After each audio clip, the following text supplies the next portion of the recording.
वंदे मातरम साथियों, वंदे मातरम साथियों। साथियों, एक बहुत महत्वपूर्ण बात है हमारे बच्चों से संबंधित, जिसके आप सभी को मैं ये बताना चाहता हूँ कि आप सभी के बच्चों के साथ इस समय जो हो रहा है वो कुछ ऐसा घटित हो रहा है जो शायद आज तक ऐसा हुआ नहीं इस देश के इतिहास में, कि किसी ट्रायल वैक्सीन को माता पिता अपनी मर्ज़ी से, जो है पढ़े लिखे माता पिता अपनी मर्ज़ी से अपने बच्चों को दिलवा रहे हैं, ये सोचकर कि उनके पास इस वैक्सीन को ना कहने का कोई विकल्प नहीं है।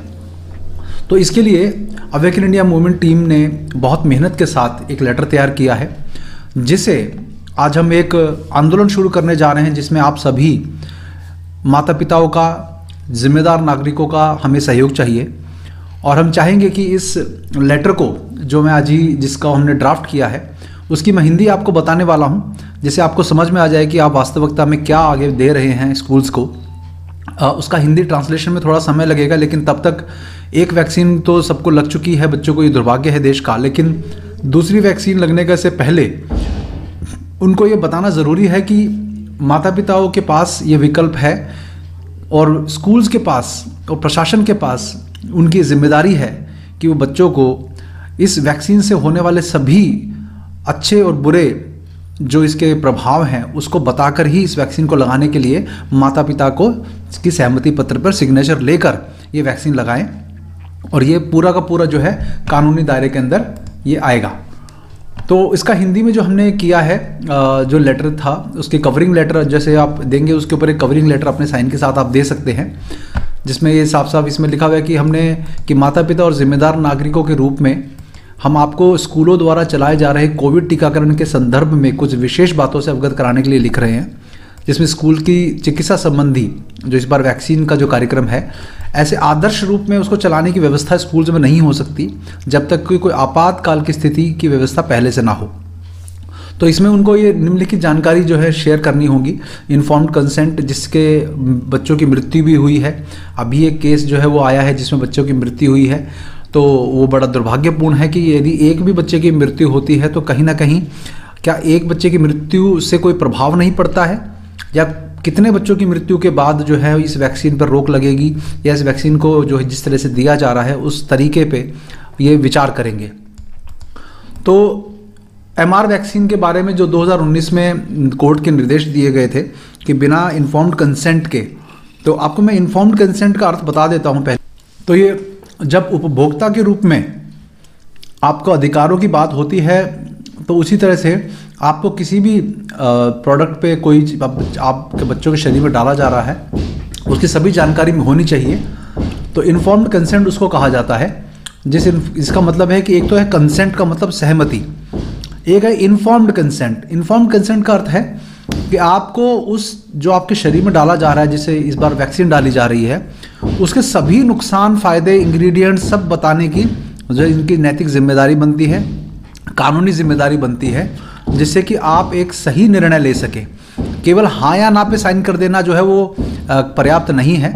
तो इसके लिए माता पिता के साथ ये जानकारी शेयर करनी होगी कि वैक्सीन फैक्ट शीट या वैक्सीन इंसर्ट के घटकों की सूची, इससे होने वाली संभावित एलर्जी प्रतिक्रियाएं, हल्के, मध्यम और गंभीर रूप से जीवन के लिए खतरनाक दुष्प्रभाव जैसे रक्त का थक्का जमना, ब्लड क्लॉटिंग या मौत का कारण जो है वो जो बन सकता है।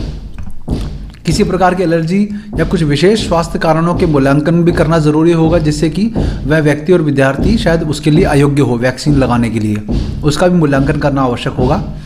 वैक्सीन लगने के पश्चात किसी भी संभावित दुष्प्रभाव को संभालने के लिए उचित चिकित्सा का मार्गदर्शन जो है वो मिलने की व्यवस्था होनी चाहिए, और उस आफ्टर इफेक्ट जो है उसको रजिस्टर करने के लिए AEFI जो सरकार के द्वारा स्थापित एक व्यवस्था है उसमें दर्ज करवाने की व्यवस्था भी होनी चाहिए।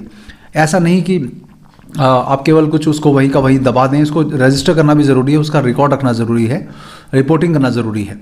और उपरोक्त चरणों के बाद ही, ये ऊपर 3 चरण पूरे करने के बाद ही माता पिता की लिखित सहमति से ही बच्चों को टीके लगाए जाने चाहिए। तो इस प्रकार से, क्योंकि वैक्सीन निर्माताओं की किसी प्रकार की कोई जिम्मेदारी ना होने के जो व्यवस्था है, उसके कारण जो है कड़े मानकों को पालन करवाने के लिए कोई तो नियम बनाना ज़रूरी होगा। क्योंकि अगर नैतिकता के साथ कार्य नहीं हो रहा है तो स्कूल प्रशासन कानूनी रूप से किसी भी विद्यार्थी को हुए नुकसान की जिम्मेदारी के लिए जिम्मेदार ठहराया जाएगा। ये हमने जो है इसमें लिखा है। तो अब जो है मुख्य जो लेटर है मैं उस पर आता हूँ। तो ये कवरिंग लेटर के बाद जो है जो इंडियन बार एसोसिएशन ने बनाया है, तो मोस्ट अर्जेंट मोस्ट सीरियस, तो ये मैं बता दूँ ये लीगल नोटिस नहीं है, ये लीगल लेटर है जो उनको इन्फॉर्म किया जा रहा है कि आप जो है इस तरीके से काम कीजिए, नहीं तो अगला स्टेप जो है वो लीगल कार्यवाही होने वाली है। तो ये लेटर जो है उनकी इन्फॉर्मेशन के लिए आप दे रहे हो, लीगल उनकी क्या जिम्मेदारियां हैं, चेतावनी है उनके लिए एक तरह से, जो आगे अगर नहीं पालन किया गया तो अगला जो है स्टेप वो लीगल लेटर होने वाला है। और साथियों मैं इसकी हिंदी जो करना हूं, ये पहला है कि सब्जेक्ट है कि most urgent most serious to follow the law of informed consent. जो इन्फॉर्म्ड कंसेंट जो भी मैंने पहले परिभाषा बता दी है उसके हिसाब से उसको फॉलो करना, और लाइबिलिटी है स्कूल अथॉरिटी के ऊपर फिक्स करना, प्रिंसिपल आदि के ऊपर जो लॉ को वायलेट कर रहे हैं और बच्चों को फोर्सिबली वैक्सीन लगाने के लिए जो है वो प्रेशराइज कर रहे हैं, जिससे कि उनका जीवन भी खतरे में डल सकता है, संभावना है उसकी। तो रेफरेंस इसमें जो दिए गए हैं वो सुप्रीम कोर्ट के जजमेंट के और सबके दिए गए हैं, इन सबके ये सब नीचे धीरे धीरे आएंगे, उन सबको मैं आपको जानकारी दूंगा। तो अब लिखते हैं कि sir madam that central government ने 25 दिसंबर 2021 को परमिशन दी है, अनुमति दी है बच्चों को, 15 से 18 वर्ष के बच्चों को वैक्सीन लगाने की अनुमति दी है, जिसको दैट फ्यू अथॉरिटीज, जिसको कुछ अथॉरिटीज जो है वो मैंडेट के रूप में प्रस्तुत कर रही हैं। एक होता है परमिशन, उन्होंने सरकार ने कहा है कि भाई अभी तक 18 साल से ऊपर के लोगों को वैक्सीन दी जा रही थी, अब जो है 15 से 18 साल के बच्चों को भी दी जा सकती है, देनी ही पड़ेगी ऐसा नहीं बोला गया है। तो ये जो अनुमति को, ये मैंडेट जो है कि आवश्यक जो है लगना ही है, ये जो शब्द का जब हेर फेर खेला जा रहा है, ये बहुत गड़बड़ मामला हो रहा है यहाँ पर।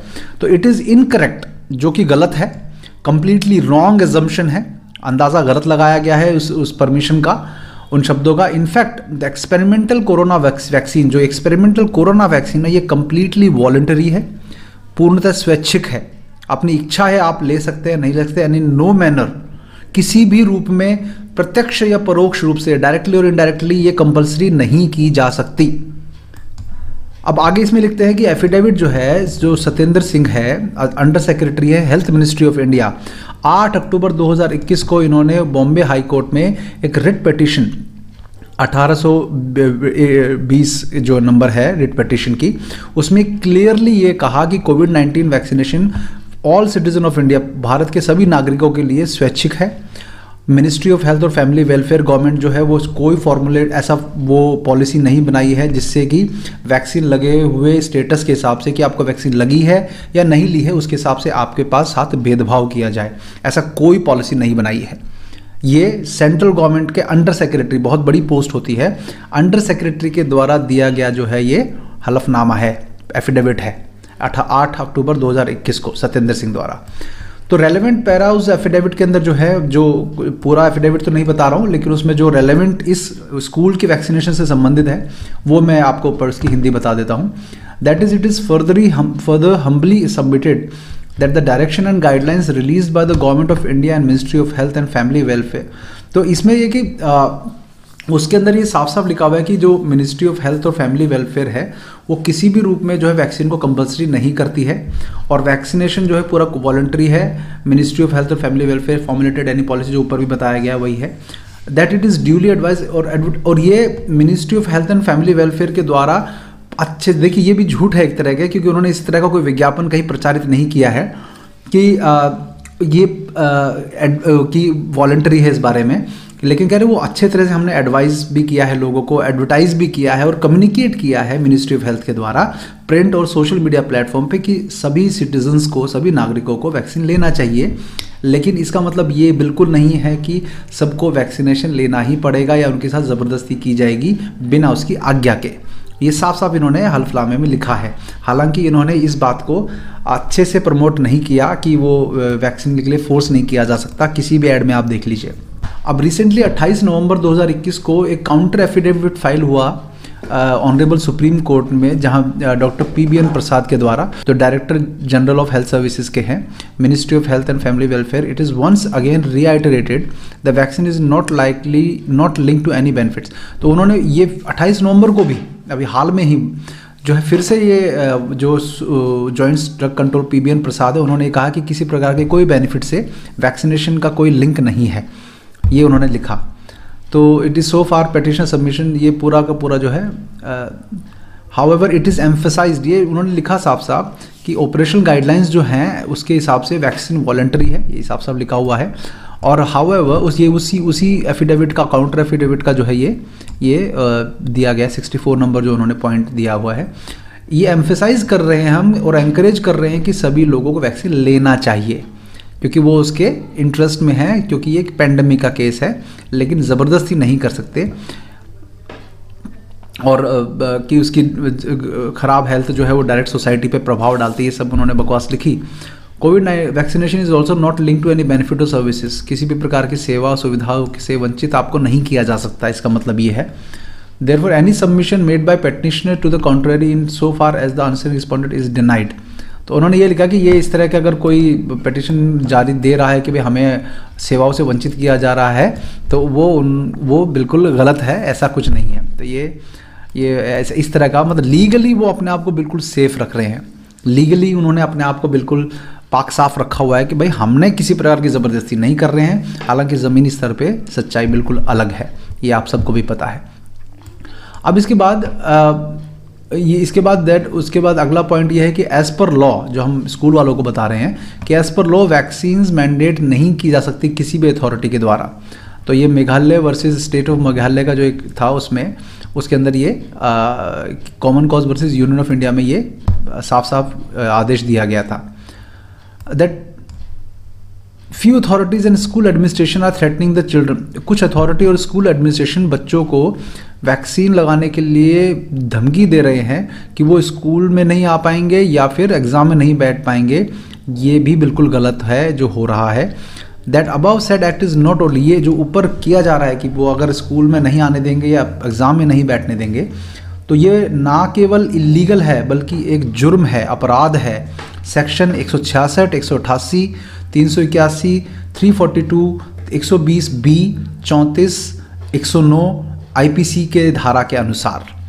तो ये स्कूल वाले साफ साफ समझ लें कि वो केवल एक इलीगल काम नहीं कर रहे, वो एक अपराध भी कर रहे हैं जिसके लिए उनको जेल जाना पड़ सकता है इन धाराओं के अंदर। ये 7 धारा 1, 2, 3, 4, 5, 6, 7 धाराएँ तो यहाँ लिखी हुई हैं।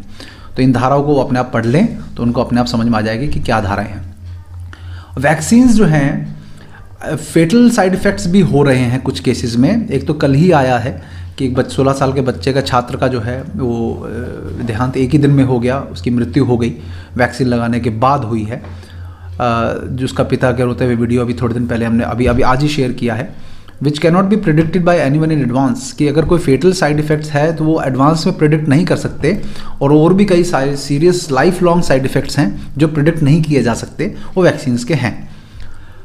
9 रिपोर्ट्स ऑन 12 to 5 ये जो है 27 अगस्त ये अमेरिका की जो रिपोर्ट है कि 12 से 15 साल के बच्चे जो कोविड वैक्सीन के इंजेक्शन के बाद जो है मरे हैं। ये रिपोर्ट जो है 27 अगस्त 2021 की है। तो इसके अंदर लिखा हुआ है कि death of A 15-year-old cardiac arrest हुआ 3 से 4 दिन के बाद, वैक्सीन के बाद मॉडर्ना का इंजेक्शन लगा उसको। इसका जो है लिंक यहाँ दिया हुआ है कहाँ पर इसका वो है। दूसरा केस है डेथ ऑफ ए 15 साल के लड़के का कार्डियक फेलियर से 2 दिन फाइजर की वैक्सीन लगने के बाद, हार्ट फेलियर से 2 दिन बाद वो उसकी डेथ हो गई, उसका लिंक यहाँ दिया हुआ है। Death of A 15-year-old boy, unexplained death Pfizer की वैक्सीन के कारण 48 आवर्स के अंदर। Death of A 13-year-old, death of A 13-year-old cardiac arrest जो है फाइजर की इंजेक्शन लगे। ये सारे जो हैं ये अमेरिका में ये डेथ हुई हैं। तो जो वैक्सीन लग रही हैं ये सारी उन्हीं कंपनियों के द्वारा बनाई गई हैं। यहाँ भारत में केवल उनकी मेकिंग है, फॉर्मूला वही है उनका। तो death of A 15-year-old boy, 4 साल जो है फाइजर की कोलैप्स हो गया। ये ऐसे करके 10 केसेस यहाँ दिए हुए, 9 केसेस यहाँ दिए हुए हैं। तो ये पूरा सबका लिंक यहाँ दिया हुआ है, आप इसे देख सकते हैं उन सबका। क्योंकि कोविड वैक्सीन जो है एटलीस्ट 4 times और 10 गुना ज़्यादा फेटल है कोविड-19 वायरस से। ये इसमें लिखे वैक्सीन से ज़्यादा बच्चे लोग मर रहे हैं और वायरस से, एक्चुअल वायरस से कम बच्चे मर रहे हैं। तो अभी तक कोई भी बच्चे के मरने की खबर नहीं आई थी, लेकिन वैक्सीन लगने के बाद वो बच्चे मरने शुरू हुए हैं। तो आप सोच लीजिए कि कितना खतरनाक है ये। तो ये देख लीजिएगा, 18 यूरोपियन कंट्रीज़ ने कोविशील्ड वैक्सीन को बैन कर दिया है यंगस्टर्स की डेथ के कारण। 18 यूरोपियन कंट्रीज़ ने ये अल जजीरा की रिपोर्ट है कि एस्ट्राजेनेका की जो है, जो हमारे यहाँ कोविशील्ड के नाम से मिल रही है, 18 यूरोपियन कंट्रीज ने उसको बैन कर दिया है। उसका लिंक यहाँ दिया हुआ है। Earlier attempts of false claims of vaccine safety authorities already exposed, कि जो पहले वैक्सीन को बिल्कुल सेफ 100% सेफ कहने की जो इनकी दावे थे वो पहले ही झूठे साबित हो चुके हैं पहले भी। इसलिए अब that in India few dishonest doctors like Randeep Guleria, जो बेईमान डॉक्टर्स हैं, रणदीप गुलेरिया जो एम्स का हेड है न्यू दिल्ली, सौम्या स्वामीनाथन जो चीफ साइंटिस्ट हेड है वर्ल्ड WHO इंडिया की, और अदर रेंद फॉल्स, उन्होंने गलत जानकारियाँ दी और इसको कम्प्लीटली सेफ बताया और कहा कि सबको बिना संकोच वैक्सीन लगना चाहिए। तो ये बहुत गलत काम जो है इन लोगों के द्वारा किया गया। Their narrative is proven to be false, उनका जो पूरा कहना था वो गलत साबित हुआ, क्योंकि कई डेथ हुई वैक्सीन के कारण और उसको AFI में रिपोर्ट भी की गई, जिसको जो है सरकार ने स्वीकार भी किया कि वो वैक्सीन की वजह से हुई। तो ये 110% भी सेफ़ कह रहे थे कुछ लोग, तो ये 100% भी सेफ़ नहीं है, बल्कि अगर एक भी मृत्यु हुई तो वो 100% सेफ़ नहीं बचती है। तो उल्टा सरकार ने उसको स्वीकार किया। AFI रिपोर्ट्स, जो AFI में आपको बता दूं क्या है, एडवर्स इफेक्ट्स फॉलोइंग इम्यूनाइजेशन, ये भारत सरकार के द्वारा एक व्यवस्था स्थापित की गई है कि वैक्सीन लगने के बाद कोई एडवर्स इफेक्ट होता है, दुष्प्रभाव होता है किसी भी प्रकार का, उसकी करीबन 100 पेज की गाइडलाइन है बहुत विस्तृत रूप से। उन सब का जो है ये रजिस्ट्रेशन इसमें होना चाहिए, केस रजिस्टर होना चाहिए, जैसे FIR रजिस्टर करते हैं ठीक ऐसे रजिस्टर करना चाहिए। लेकिन ज़्यादातर ये अंडर रिपोर्टिंग होती है, रिपोर्ट नहीं हो पाती है, तो सरकार के पास डेटा नहीं होता है, तो ये लोग कहते हैं कि हाँ कोई भी साइड इफ़ेक्ट नहीं हो रहा है। तो आप लोग इसमें भी ज़रूर कोई भी साइड इफेक्ट हो तो रजिस्टर ज़रूर करवाइए। The AFI reports prove that the both the vaccine और कोविशील्ड और Covaxin is having fatal side, किसी से भी एडवांस में जो है AFI का रिपोर्ट प्रूव करता है कि आप किसी भी वैक्सीन का पहले से ही एडवर्स इफेक्ट्स प्रूव नहीं कर सकते हो। That as per media reports there are around 10,800 such cases, और मीडिया रिपोर्ट्स यदि आप देखें तो ऐसे लगभग 10,800 केसेस हैं जिसमें लोगों की डेथ हुई है। अब स्टेट अथॉरिटीज़ जो हैं वो नंबर ऑफ वैक्सीन डेथ, जो वैक्सीन की वजह से डेथ हुई हैं, वो उन नंबर्स को जो है वो गलत तरीके से पेश कर रही है, दबा उन नंबरों को कम करके बताया जा रहा है। तो इन UK 25 मिलियन डोज जो है कोविशील्ड की एडमिनिस्टर हुई और 1138 डेथ हुई वैक्सीनेशन के बाद। भारत में 74 करोड़ वैक्सीन एडमिनिस्टर हुई और केवल 850 डेथ रिपोर्ट हुई। ऐसा कैसे हो सकता है? अब देख रहे हैं, क्योंकि अंडर रिपोर्टिंग हो रही है भारत में, क्योंकि रिपोर्ट या तो लोगों को पता ही नहीं है AFI कुछ होता है, आपको भी लोगों में से कईयों को नहीं पता होगा, और वो केस रजिस्टर करना है उनको पता भी नहीं है। और जब आप केस रजिस्टर करने जाते हो, जैसे आप FIR करने जाते हो पुलिस स्टेशन में, FIR रजिस्टर होती ही नहीं है, तो उनको लगता है कि जो है क्राइम दर घट रही है। इस तरह से ठीक यही किया जा रहा है, AFI में केस कम से कम रजिस्टर करो जिससे कि साइड इफ़ेक्ट ना दिखें। लोगों को पता भी नहीं है और की भी नहीं जाती रजिस्टर। ये कैसे पॉसिबल हो गया? तो ये जो आंसर जो है श्री DY चंद्रचूड़ ने एक स्टेटमेंट में दिया कि सही डेटा जो है वो जो बुद्धिजीवी लोग हैं या जो लोग थोड़े से समझदार लोग हैं, जिनका जो सच्चाई को सामने लाना चाहते हैं, ऐसे सिटीजन्स जो हैं वो सही डेटा बाहर निकाल के लाएं, क्योंकि स्टेट की टेंडेंसी होती है, उसकी प्रवृत्ति होती है कि वो डेटा को सप्रेस करते हैं, डेटा गलत पेश करते हैं अपनी वाहवाही लूटने के लिए।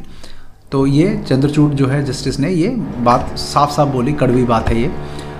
एक इंटरव्यू में 29 अगस्त 2021 को जस्टिस DY चंद्रचूड़ ने ये कहा कि ये जो इन्फॉर्मेशन को सप्रेस दबाने की जो ये आदत है, ये कोविड-19 के पेंडेमिक में भी है, और ये पूरे सिटीजन्स की जिम्मेदारी है, जिम्मेदार सिटीजन्स की जिम्मेदारी है कि वो इस झूठ को एक्सपोज करें।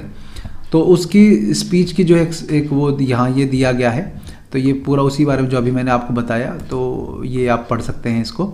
इसका हिंदी जो ऊपर बता चुका हूँ मैं कि जो है ये स्टेट ऑफिसर्स लाइज स्प्रेड करते हैं अपनी नौकरी बचाने के लिए या किसी बेनिफिट के लिए कंपनी से, कोई भी कारण से, तो सिटीजन्स को विजिलेंट रहना पड़ेगा, ये उन्होंने साफ साफ बोला।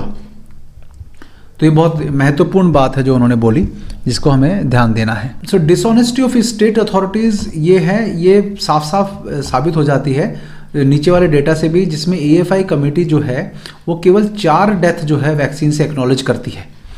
लेकिन जब आप केरला मल्लपुरम डिस्ट्रिक्ट के मेडिकल ऑफिस से जब आप ये डेटा निकालते हैं तो 11 लोग केवल मल्लपुरम में ही मरे हैं वैक्सीन के साइड इफ़ेक्ट से। ये 25 सितंबर 2021 तक। तो आप देखोगे तो नेशनल AEFI जो है उसमें केवल 4 डेथ है, तो उसमें ये मल्लापुरम की 11 डेथ इंक्लूडेड नहीं है, मतलब ये है। तो इस तरह से डेटा को सप्रेस किया जा रहा है, ये इसका बहुत बड़ा प्रूफ है, इसका इस लिंक में वो दिया हुआ है। देखिए साथी, आप ये वीडियो थोड़ा लंबा होगा, इसलिए आप लोग संभाल कर इस पूरे को सुनकर इसको करना है, और ये इसीलिए इतनी मेहनत हम लोग कर रहे हैं कि आप इस लेटर को जो है स्कूल्स में, जितने ज़्यादा स्कूल्स में, भले आपका बच्चा वहाँ पढ़ता हो या ना पढ़ता हो, इस डेटा को जो है, उन लेटर को जो है उन स्कूल्स तक पहुँचाइए। दूसरी डोज लगने के बाद और बच्चों के साथ साइड इफेक्ट होने वाला है, ये आपको नहीं पता है किसके साथ होगा किसके साथ नहीं होगा। तो बच्चों के जीवन, एक भी जीवन बचता है तो बहुत बड़ी बात है। तो इसलिए आप इस लेटर को अच्छे से समझ लीजिए कि क्या लिखा है इसमें, जिससे आप लोगों को कॉन्फिडेंस रहे कि क्या दे रहे हैं आप उनको। तो अगर आप देखोगे कि अगर जो वैक्सीनेशन की वजह से जो एल्गोरिदम और पूरा अप्लाई किया जाएगा और फेयर, ट्रांसपेरेंसी, पारदर्शिता के साथ इंक्वायरी की जाए, तो पता चलेगा कि पूरी देश में जो है लाखों मृत्यु वैक्सीन के बाद हुई हैं, वैक्सीन के कारण हुई हैं। ये नेशनल AEFI का डेटा जो है 14.5 पॉइंट है, उसमें कि 954 डेथ जो है वो नेशनल AEFI डेटा कहता है कि only 954 death have occurred post vaccination. However, as per the record compiled by the awaken India movement, लगभग 10,800 डेथ जो है वो हुई हैं। हमने डेटा कंपाइल किया है अवेकन इंडिया मूवमेंट की टीम ने। The other deaths which are no reported in media is expected to much higher and number might be in lakhs. तो जो रिपोर्ट नहीं हुई हैं तो वो तो और ज़्यादा है संख्या। तो कई cases heart attack, cardiac arrest जो हैं वो हुए कुछ महीनों में, और कुछ कई दिनों के बाद हुए। वो कभी भी रिपोर्ट नहीं होते, क्योंकि उनको जो है वो इसमें कंसिडर ही नहीं करते कि वैक्सीन की वजह से हुआ है। तो बड़ी बात यही मुझे लगता है कि जब कोरोना काल था तो उस समय आपको कुछ भी होता था तो आप कोरोना से मरते थे, लेकिन अब जो वैक्सीन लगाने के बाद आप अगर किसी चीज़ से मर रहे हो तो आप जो है वैक्सीन के साइड इफेक्ट से नहीं मर रहे हो, आप किसी और कारण से मर रहे हो, ऐसा कहा जाता है। ये बड़ी विडंबना वाली बात है। लिंक 10,800 केसेस के जो पूरी लिस्ट है वो यहाँ दी गई है गूगल ड्राइव के इस डॉक्यूमेंट में। थाउजेंड्स ऑफ ऑनेस्ट डॉक्टर्स जो हैं वो जो अभी इस समय वैक्सीन के अगेंस्ट हैं, बच्चों की वैक्सीन के अगेंस्ट, उनमें नाम है डॉक्टर संजय राय, एम्स है न्यू दिल्ली के, एम्स के हैं, और डॉक्टर अरविंद कुमार कुशवाहा, अमिताभ बनर्जी और डॉक्टर माया वलेचा। ये जो हैं बच्चों की वैक्सीन के विरुद्ध जो हैं इन्होंने आवाज़ उठाई है। Concern express by honest domain experts are summarised. ये जो डोमेन एक्सपर्ट्स है जिसमें 400% इंक्रीज़ है स्कूल चिल्ड्रन की डेथ में। रिसेंटली जो आया है ये यूके में आई है report. Young people are 40 times more likely to die from vaccine. 40 गुना ज़्यादा संभावना है वैक्सीन से मरने की। ये जापानीज एक स्टडी जो है वो बता रही है, उसका लिंक नीचे दिया हुआ है। पब्लिश्ड 14 दिसंबर 2021 को पब्लिश हुई कि childrens are at zero risk. बच्चों को जीरो रिस्क है कोरोना का। देयरफॉर वैक्सीनेटिंग देम विद, उनको किसी भी वैक्सीन से वैक्सीनेट करना जो केवल 4 महीने पहले, 5 महीने पहले, कुछ महीने पहले बनी है, और जिसके लॉन्ग टर्म और शॉर्ट टर्म साइड इफेक्ट जो है वो नहीं पता है, नहीं वेरीफाई किए गए हैं, और वो अप्रूव भी हो गई है, उनको एक ऐसे अननोन रिस्क की तरफ बढ़ा रही है, एक ऐसे खतरे की तरफ बढ़ा रही है जिसके बहुत खतरनाक साइड इफेक्ट हो सकते हैं। तो ये जो आपको बच्चों को वैक्सीन दी गई है, ये 4 महीने के अंदर अंदर कैसे अप्रूव हो गई, आज तक दुनिया में ऐसा कोई उदाहरण नहीं मिलता कोई भी वैक्सीन का जो भी आज तक आपने बच्चों को लगाई होगी। कम से कम 7-8 साल की स्टडी के बाद ही वैक्सीन अप्रूव होती थी, लेकिन ये कुछ 4 महीनों के अंदर ही अप्रूव होकर आपके बच्चों को लगना भी शुरू हो गई, वो भी ज़बरदस्ती। Around 80% and more children have already developed antibodies. कहते हैं कि 80% ज़्यादा बच्चों के अंदर एंटीबॉडीज़ वैसे ही डेवलप हो गई नेचुरल इम्यूनिटी के द्वारा। तो ऐसी इम्यूनिटी जो है 13 से 27 गुना ज़्यादा बढ़िया है वैक्सीन के द्वारा दी गई इम्यूनिटी से। तो ये इसका लिंक जो है नीचे दिया गया है, और हम ये सब पहले से पता है कि अगर प्राकृतिक इम्यूनिटी आपकी जो है वो ज़्यादा बेहतर आपको जो है प्रतिरोधक क्षमता देती है बजाय वैक्सीन के। Children are not affected by, और बच्चे जो हैं अभी तक वैक्सीन कोविड-19 से सीवियरली इफेक्ट नहीं हुए थे, और कई प्रोमिनेंट साइंटिस्ट ने ये बोला है। लेकिन जो लेटेस्ट सीरो सर्वेज है वो भी कहते हैं कि बच्चे को अगर वायरस है तो वो एक्सपोज हो चुके हैं, और सबके अंदर नेचुरल इम्यूनिटी जो हो चुकी है, जो खूब लंबे समय तक चल सकती है। बच्चों के अंदर ज़्यादा अच्छी इम्यूनिटी होती है कोविड-19 के लिए, और कई साइंटिस्ट जो हैं वो इसको कह चुके हैं कि जो थाइमस ग्लैंड है बड़ा होता है बच्चों के अंदर, तो उसकी वजह से जो ACE2 रिसेप्टर्स है वो किसी भी तरह के वायरस को अंदर आने के से रोकते हैं नेसल पैसेज के थ्रू, नाक के थ्रू, और इसीलिए बच्चे सीवियर इफेक्ट नहीं होते हैं क्योंकि थाइमस ग्लैंड उनका बड़ा होता है। तो एपिडेमियोलॉजिस्ट जो है वो बार बार इस बात को कह रहे हैं कि स्कूल्स को बिना वैक्सीनेशन के आप रीओपन करिए। तो ये इन्फॉर्मेशन जो है लोगों के साथ शेयर करनी बहुत ज़रूरी है, जिससे कि उनके अंदर वो डर समाप्त हो, क्योंकि डर से ही सारा कुछ चल रहा है। तो लॉन्ग टर्म सेफ्टी डेटा कोविड-19 वैक्सीन का उपलब्ध नहीं है, जल्दी इसको डेवलप किया गया है, एक्सपेरिमेंट टेक्नोलॉजी नई लाकर इसको इमरजेंसी यूज़ ऑथराइजेशन के अंदर पास किया गया है, विच मीन्स जो भी ग्लोबल क्लिनिकल ट्रायल है वो जो है पेंडिंग है पूरा FDA अप्रूवल के लिए। Whereas there are safer methods to mitigate कोविड-19, जैसे कि आयुष के द्वारा अप्रूव किए गए आयुर्वेदिक प्रोटोकॉल हैं जिनको, या होम्योपैथिक प्रोटोकॉल है, नेचुरोपैथी के प्रोटोकॉल हैं जिनको आप प्रयोग कर सकते हैं कोविड-19 को काबू करने के लिए। इन्फॉर्म्ड कंसेंट का लॉ बच्चों के लिए क्या कहता है?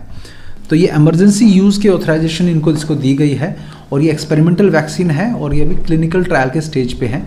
एक्चुअल वैक्सीन को लगभग 8 से 10 साल लगते हैं या ज़्यादा लगते हैं एक पूरी जो है साइड इफेक्ट की स्टडी करने के लिए, बच्चों के लिए विशेषकर।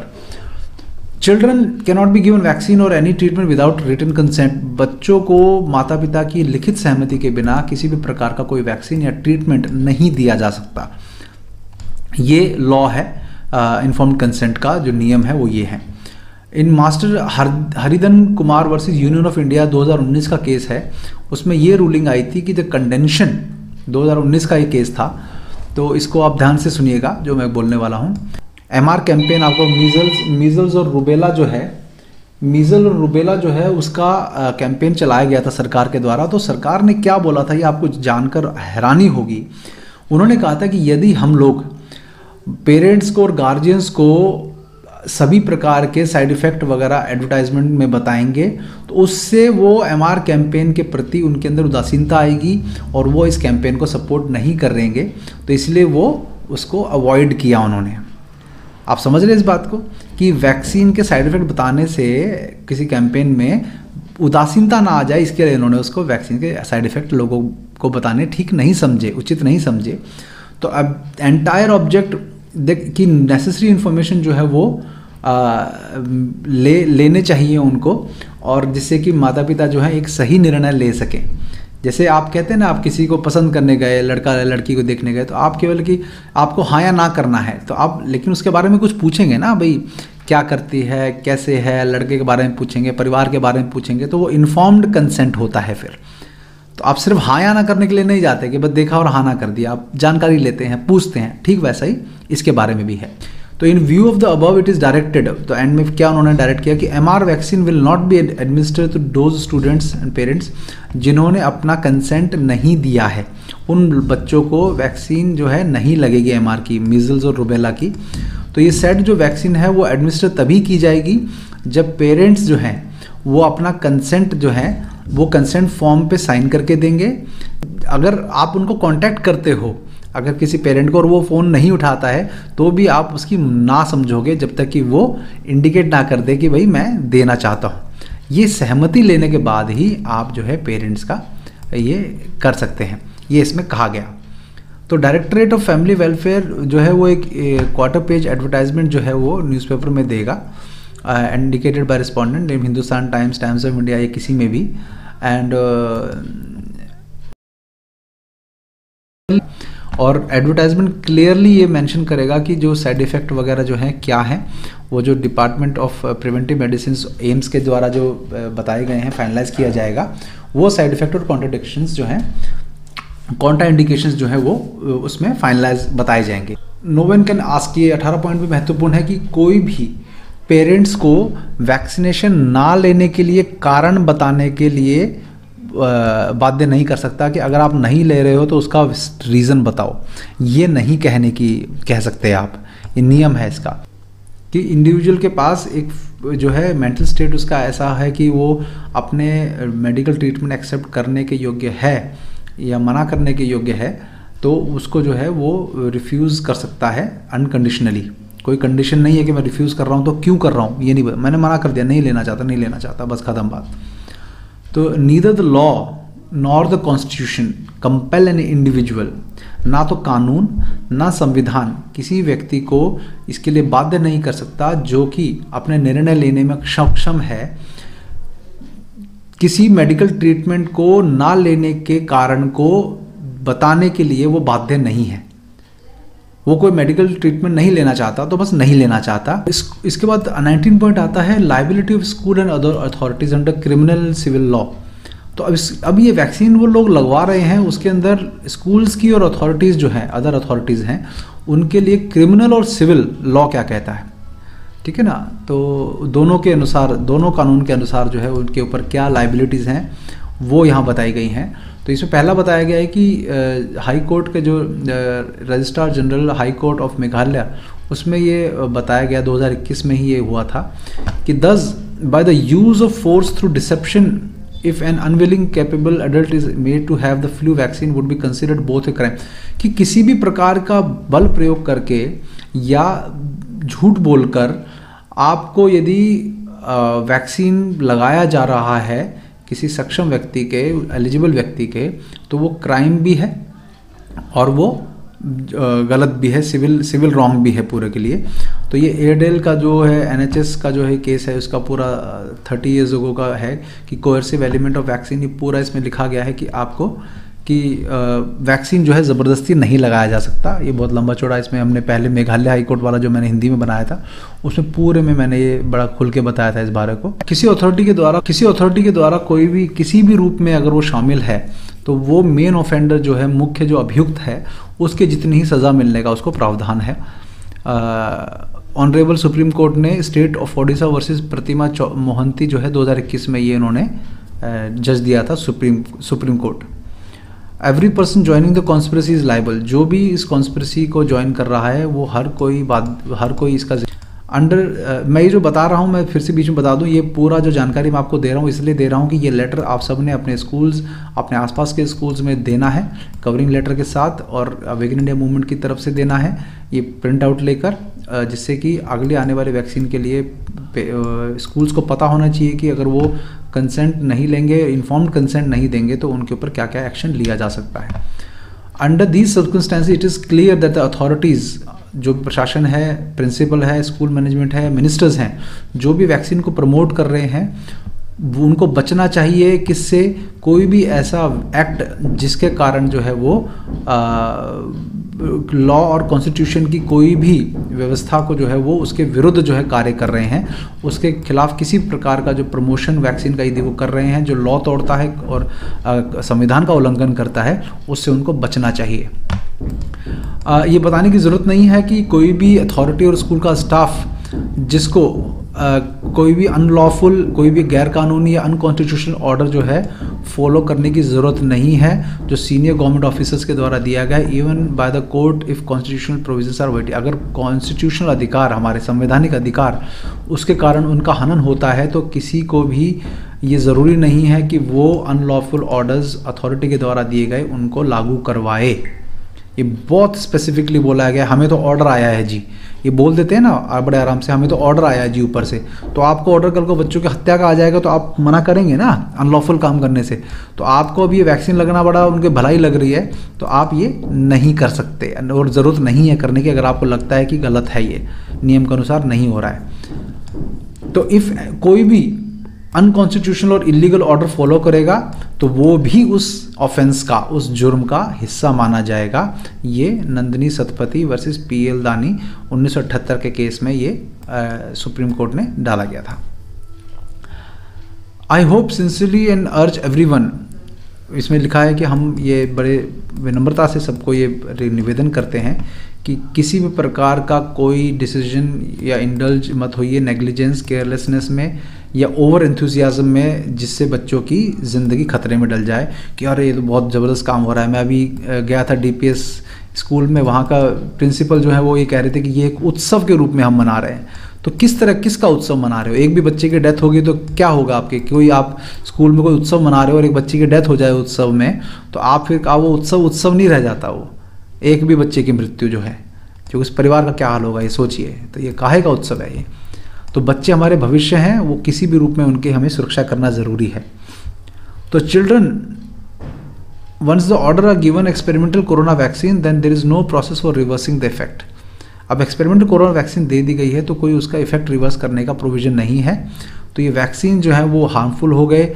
जैसे कि अभी रिसेंटली थाउजेंड्स ऑफ वैक्सीन जिसकी वजह से पैरालिसिस, ब्लड क्लॉटिंग, हार्ट के इन्फ्लेमेशन जो है, हार्ट में सूजन, दिल का सूजन आ जाना, हार्ट में ब्लाइंडनेस हो गई, डेफनेस होगी, और भी कई जो बीमारियां हैं वो हुई हैं उसके कारण। अब the vaccine manufacturer, the king pin of the vaccine syndicate mister Bill Gates, जो बिल गेट्स है, जो पूरे वैक्सीन सिंडिकेट का एक तरह से हेड है, ये वैक्सीन मैन्युफैक्चरर्स जो हैं जितने भी, वो परवर्ट, एक is a pervert man, has some psychological issue about children already proven to the.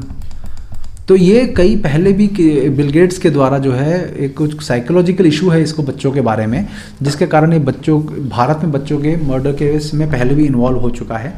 जिसमें एक केस स्पेसिफिकली बताते हैं कि 72वीं पार्लियामेंट कमेटी रिपोर्ट, जिसने वैक्सीन के मर्डर, 8 बच्चों के वैक्सीन मर्डर के जो है वो बिल गेट्स के उसकी कॉन्स्पिरेसी का हिस्सा पाया था, जिसमें वो भारत की ICMR और DGHS के साथ शामिल होकर उन्होंने जो है ह्यूमन पेपिलोमा वायरस, HPV जो है वायरस के ट्रायल को आंध्रा और गुजरात के कई हज़ारों आदिवासी बच्चियों के ऊपर जो है वो उन्होंने एक्सपेरिमेंट ट्रायल वैक्सीन लगाए थे, जिसमें बहुत सारी धांधली की गई थी।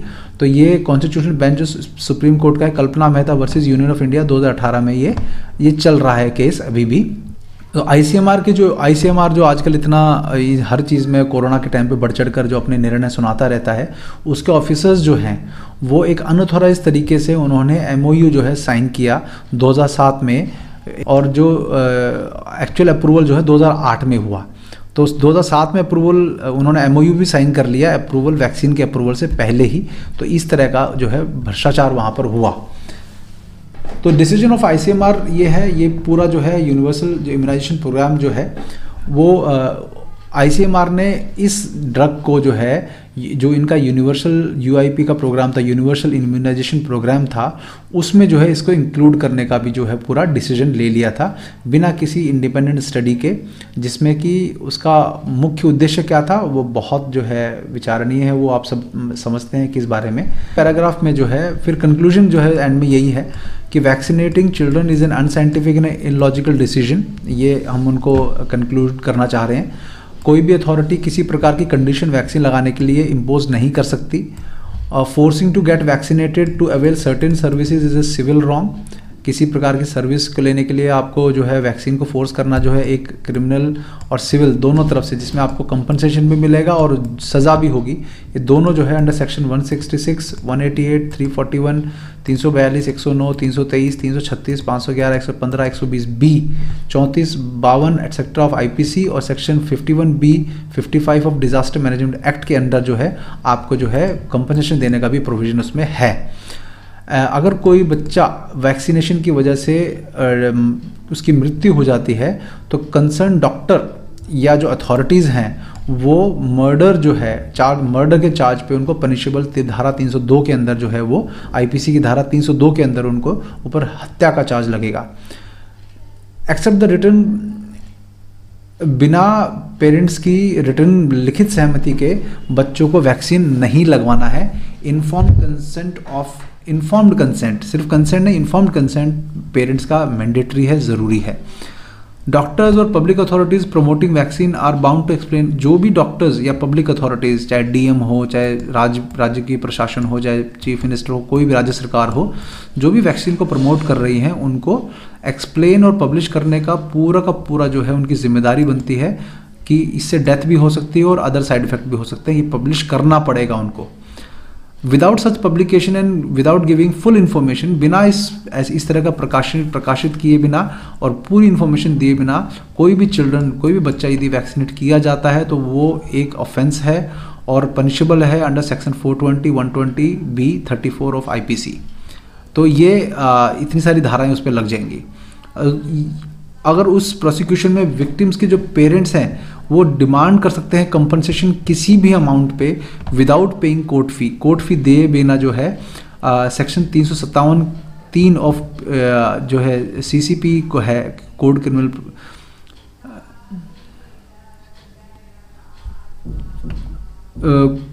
धारा 357 के तहत जो है उनको कंपनसेशन मांग सकते हैं वो। धारा 120 के अनुसार सारी पूरी स्कूल की अथॉरिटी, प्रिंसिपल, डॉक्टर, नर्सिस, आशा वर्कर और सभी जो हैं वो इक्वली रिस्पॉन्सिबल होंगे इस ऑफेंस के लिए। इस जुर्म में वो समान भागीदार माने जाएंगे, क्योंकि उन्होंने जो है इसके अंदर सावधानी और पूरी इन्फॉर्मेशन जो है वो नहीं दी। ये रमन लाल वर्सेस स्टेट ऑफ राजस्थान जो है, ये supreme court online Rajasthan state of Odisha, ये पूरे इसमें ये डिसीजन दिया गया था। तो as per the section of 52 of IPC, nothing can be said to be done in good faith if it is not done with due care and caution. तो इस धारा आईपीसी की धारा 52 जो है वो ये कहती है कि कोई भी काम जो पूरी सावधानी और के साथ और सुरक्षा के साथ नहीं किया गया है, वो कभी भी ये नहीं कहा जा सकता कि हम तो भलाई के लिए कर रहे थे। तो आप यदि इसका मतलब ये हुआ कि अगर यदि वैक्सीन के जो भी प्रिकॉशंस लेने हैं या उसकी पूरी नुकसान वगैरह को बताए बिना आप ये कहकर छुटकारा नहीं पा सकते कि हमने तो बच्चों की भलाई के लिए कर रहे हैं, तो लेकिन आपको वो जुर्म ही माना जाएगा। तो ये इस पूरे लेटर का जो है ये सार है। तो साथ ही ये आपकी जिम्मेदारी बनती है कि आप अपने बच्चों को इस वैक्सीन से और ये सब जानकारियाँ जो हैं लेकर, आप सरकार रुकेगी नहीं रुकेगी इस सब का प्रयास छोड़ दीजिए। आप अपना प्रयास बच्चों को बचाने के लिए करिए, क्योंकि एक भी बच्चे का जीवन की हानि उसके माता पिता के लिए कितनी बड़ी क्षति होती है। डेटा में मत खेलिए, माता पिता के लिए कितनी बड़ी क्षति होती है इसका आपको अंदाज़ा तभी लग सकता है जब ये आपके साथ हो। और हम कभी ईश्वर से चाहेंगे कि कभी किसी का ऐसा ना हो। इसलिए अपने बच्चों को, अभी तक 2 साल से कोरोना की लहर चल रही थी, आपके बच्चे कोई इन्फेक्ट नहीं हो रहे थे, लेकिन अगर आप इन्फेक्ट करवाना चाहते हो उनको तो वैक्सीन जो है आपको आप दे रहे हो, उसके बाद उनकी डेथ होना शुरू हो रहा है। तो हमें ये बात समझ में नहीं आ रही, किसी बच्चे की डेथ नहीं हुई है। तो ये डर कर अपने बच्चों को परीक्षण का चूहा बनाना बंद करिए। आप सबके लिए बहुत मेहनत की जा रही है अवेकन इंडिया मूवमेंट के द्वारा। हम लोग दिन रात बैठकर ये लेटर्स ड्राफ्ट करते हैं, उनको उस पर विवेचना करते हैं, उसको अप्रूव करते हैं, अपलोड करते हैं, सर्कुलेट करते हैं, और फिर जो है लोग कहते हैं कि ये तो कंट्रोल ऑपोजिशन है, ये ऑपोजिशन, ये सब आरोप लगते हैं। हम ये कहते हैं कि रिजल्ट नहीं मिल पा रहा क्योंकि ताकत हमारे पास जितनी है उतनी हम प्रयोग कर रहे हैं। ताकत जिनके पास है रिजल्ट उनको मिल रहा है, लेकिन हमारे प्रयास में कमी नहीं है इसकी वजह से। तो साथियों, मैं आपको यही मैं कहना चाहता हूँ कि आप सब लोग निवेदन करके कि अभी हमारे एक साथी केरला के मोहन वैद्य, उनकी मृत्यु हुई, बड़े संदेहास्पद स्थितियों में मृत्यु हुई। तो आप क्या चाहते हैं कि कुछ लोग जो हम लोग काम कर रहे हैं सब किसी कुछ 3-4 मर जाएंगे या ये सरकार कुछ कर देगी, उसके बाद आप यकीन करेंगे कि हम लोग वास्तविकता में देश के लिए कुछ काम कर रहे थे, बेहतर काम कर रहे थे, या हम लोगों पे कुछ आरोप लगाकर कि हम लोग तो देशद्रोही काम कर रहे थे, या किसी इनडायरेक्टली इस विषय से संबंधित नहीं किसी और तरह के आरोप लगाकर हमारे ऊपर हमारी छवि बिगाड़ कर हम लोगों को आपके सामने धूमिल करके कि ये लोग जो काम कर रहे थे वो राष्ट्रहित में नहीं था, क्योंकि सरकार कर सकती है। तब आप लोग मानेंगे कि वास्तविकता में हम लोग काम कर रहे थे, तब आप लोगों के पास पछताने के अलावा कोई काम नहीं होगा। तो साथियों, मैं चाहते हैं आप सब लोग ये जो मेहनत की जा रही, कम से कम प्रयास कीजिए। बाद में हम गलत सही निकले छोड़ दीजिए उस बात को, अभी जो है वो सही कर रहे हैं, बच्चों को बचाने के लिए दिन रात लगे हुए हैं। तो अगर आप अपने बच्चों को बचाना चाहते हैं, और जो नहीं बचना चाहता उसको कोई बचा नहीं सकता, इसकी भी आप टेंशन छोड़ दीजिए, लेकिन आप प्रयास अपना पूरा करिए। तो हम तो प्रयास किए बिना इस दुनिया से नहीं जाएंगे, ये हमने सोचा हुआ है। नहीं प्रयास करेंगे तब भी हानि होनी है बच्चों की। प्रयास करने के बाद कम से कम सुख की जो है, जो मृत्यु तो हमें प्राप्त हो। तो हम चाहते हैं कि इस काम में आप सब लोग साथ दें। तो आप सब लोगों की जिम्मेदारी ये बनती है कि अब इस लेटर को जो मैंने समझाया, तो प्रयास किया जितना मुझसे संभव हो सका, कुछ त्रुटि हुई तो क्षमा करिएगा, लेकिन प्रयास ये था कि आपको लगभग पता हो कि आप क्या दे रहे हैं। बिल्कुल, आप कई लोगों का अंग्रेज़ी जो कि कानूनी भाषा होती है, मुझे भी कठिनाई होती है, लेकिन मैं उसको सरल रूप में समझाने का प्रयास करता हूं। तो इस लेटर को आप दीजिए, कम से कम आपको पता रहे आप क्या दे रहे हैं। तो अब उसके बाद आप ये जो कि अथॉरिटी या स्कूल आप पे क्या निर्णय ले, वो उनको सोचने दीजिए। आपका काम है देना उनको, ये जानकारी है, ये हो सकता है आपके साथ। उसके बाद वो देखें, वो अपने अथॉरिटीज से, अपने डीएम वीएम जिससे भी पूछना हो, सीएमओ से पूछना होगा, एजुकेशन डायरेक्टर से पूछना होगा, जिससे पूछना वो पूछेंगे अपने आप कि जो उनके पास जानकारी आई है वो इसका ये क्या किया जाए, ये सही या गलत है, वो डिनाई नहीं कर पाएंगे क्योंकि उनके सारे फैक्ट के साथ दिया गया है। तो आप सबसे निवेदन है कि इस काम में आप हमारा सहयोग करें और इस लेटर को जो है अधिक से अधिक स्कूलों तक जो है वो पहुंचाएं, जिससे कि आप सभी लोग जो हैं इस पुण्य काम में बच्चों को, अपने देश के भविष्य को बचाने के काम में जो है सहयोग कर सकें।